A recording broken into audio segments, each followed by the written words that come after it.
আজকে এই ভিডিওর মাঝে আমি কিছু কথা বলবো। ভিডিওটা পাঠান আপনার প্রিয় মানুষটাকে। যদি সে আপনাকে ভালোবেসে থাকে তাহলে অ্যান্সারটা দিবে। কি পাঠাবেন তো? আমি শুরু করলাম। থাক না তোমার আর আমার মাঝে 1000 মাইলের দূরত্ব। মন তো জানে তোমায় আমি ভালোবাসি কত। হ্যাঁ আমি পাগল, কিন্তু রাস্তার পাগল না, আমি শুধু তোমার পাগল। ওগো অনেক ভালোবাসি তোমায়, তুমি কি আমার হবে?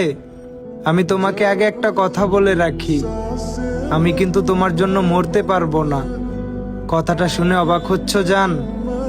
আচ্ছা, আমি যদি না থাকি তাহলে আমার মতো করে তোমার এত ভালোবাসবে কে শুনি? আমি সারা জীবন তোমার পাশে থাকতে চাই। রাখবে কি তোমার পাশে? আমি সারা জীবন তোমার অন্তরে থাকতে চাই। থাকতে দেবে কি তোমার অন্তরে?